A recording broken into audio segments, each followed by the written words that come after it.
Hello everyone welcome to Sangeeta education school छात्र छात्री आसी आउ कि नुआ अपडेट कौन अच्छी से अपडेट वीडियो मध्य मुझे कहबी कि पूर्व वीडियो को गोटे लाइक करी चैनल को सब्सक्राइब करी आखिर से बेल आइकन को प्रेस करी ऑल क्लिक कर रखा जमार भी भूलती चलो तो वीडियो को स्टार्ट करवा। राज्य सरकार प्राथमिक शिक्षा को गुरुत्व देउछंती। मॉडल स्कूल ठू आरंभ करी शिक्षक नियुक्ति जाए प्राधान्य दि जाउछि। हेले राज्य में 80% रु अधिक प्राथमिक स्कूल रे प्रधान शिक्षक नाहांती। भारप्राप्त प्रधान शिक्षक चली स्कूल शिक्षकों को वरिष्ठता आधार में प्रधान शिक्षक दायित्व दि जाउछि।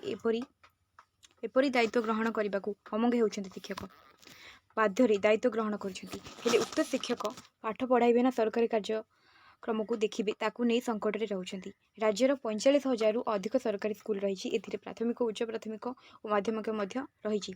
सबुठ आश्चर्यर कथा जेउठी हाईस्कूल रही सेठारे अधिकांश स्कूल रे स्वतंत्र प्रधान शिक्षक नियुक्ति दि जाइछि। ओडिशा शिक्षा सेवा ओएस रैंक अधिकारी को नियुक्ति मिली।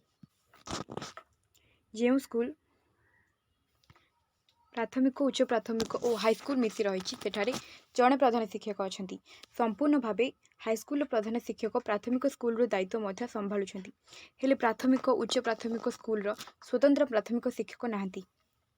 सरकारी तथ्य अनुसार मे 31 तारीख सुधा प्राथमिक विद्यालय वरिष्ठ प्रधान शिक्षक पदवी 678 खाली पड़ा बेले उच्च प्राथमिक प्रधान शिक्षक पदवी 12,525 खाली पड़ी। से प्राथमिक स्कूल रे 5,006 प्रधान शिक्षक पदवी खाली रही। मोट 18,209 प्रधान शिक्षक पदवी खाली रही। कि जड़े अधिकारी कहवा कथा वास्तव में राज्य में 80 रु 85% स्कूल रे प्रधान शिक्षक नाहांती। जड़े शिक्षकों कहवा कथा प्राथमिक स्कूल रे सीधा सड़क प्रधान शिक्षक नियुक्ति नहीं सरकार कौन प्रावधान नहीं। कार्यरत शिक्षकों को पदोन्नति दि जाए से प्रधान शिक्षक करा जाय थाए। हेली 4 वर्षरु अधिक दिन हेलानी ए पदोन्नति मिलुनी। सरकार कहउछंती ओईटी उत्तीर्ण न हेले पदोन्नति दिया नाही जहा फल पदोन्नति होई पारुनी।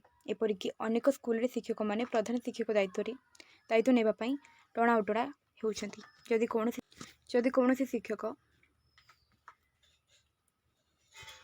दायित्व नेबा को अमंग होउछंती सेठारी चोर जबरदस्त ब्लॉक शिक्षा अधिकारी जिला शिक्षा अधिकारी बुझासुझा कर दायित्व प्रदान करुछंती। एपरिक जो सब स्कूल रे जड़े शिक्षक अच्छा सेठारे तो स्थिति सांघातिक। एपरिक अनेक स्कूल रे गण शिक्षक शिक्षा सहायक थिबा शिक्षकों को प्रधान शिक्षक भार दि जाइछि। प्रति ब्लॉक रे एपरी अवस्था रही। घटना जटनी ब्लॉक शिक्षा अधिकारी अधीन रे थिबा स्कूल रु 63 प्रधान शिक्षक पदवी खाली पड़ी। गंजाम जिले में हाईस्कूल रे 300 रु अधिक प्रधान शिक्षक पदवी खाली पड़ी। केन्दुझर रे 450 रु अधिक स्कूल रे एपरी स्थिति रही। गोटे कि 2टी जिले में एपरी अवस्था नुहे राज्य सारा एपरी अवस्था लगी रही।